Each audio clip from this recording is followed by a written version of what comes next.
I developed this workshop recently called The Power of Change, and one thing I want to do is change my own practice, which is good to practice what you preach. And in terms of media, I wanted to do two things. I wanted to use PowerPoint as one handout. Didn't actually use it on the day because, again, I like to facilitate. People are quite familiar with that, but I also wanted to write an ebook as well. The technology is there using the Apple software, but I'm sure there's different software available. It's freely available as well, and free for no charge. And it's great software and just makes things look, really, really nice and polished.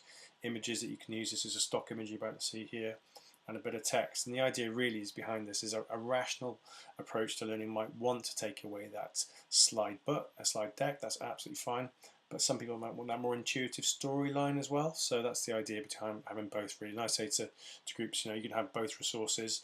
They're same but different. You might want to access both, but equally you might want to prefer one over the other because they tell the same story. So you don't need to look at the deck if you want to look at the ebook. But if you want to look at the ebook, it might be a good way to do it.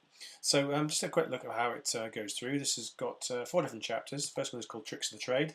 I won't go through every chapter, but do get in touch if you want to copy the book. You can take it away. It's quite short. The second chapter is about the gift of being present. And then number 3 is about optimal performance and flow.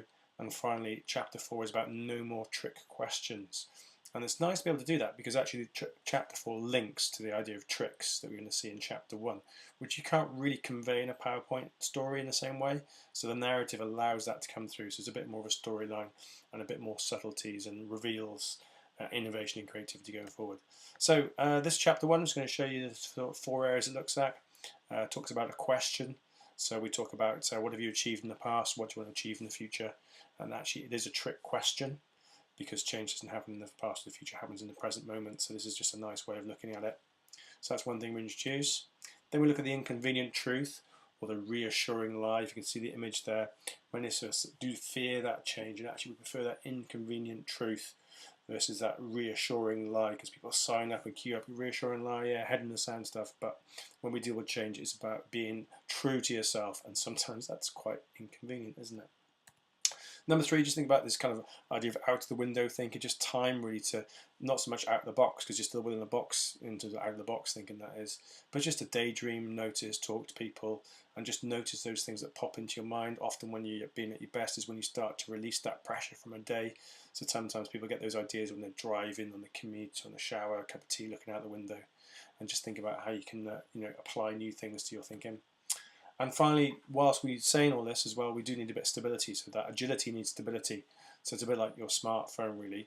They might be graceful, nimble, and quick and look really amazing on the front end, but actually in the background, there's that firm, steadfast, and enduring operating system, which you need as well. So you're looking for 2 things with change. You're looking for that agility and change, but that's kind of often what you see. But for you and others, you also have to have that stability as well.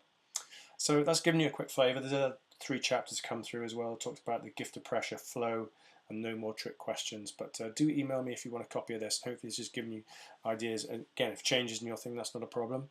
It's more about just giving you an idea of how you could present media in a different way. So you can use the slide deck, yeah, you can use white papers, your research papers, handouts, whatever it might be.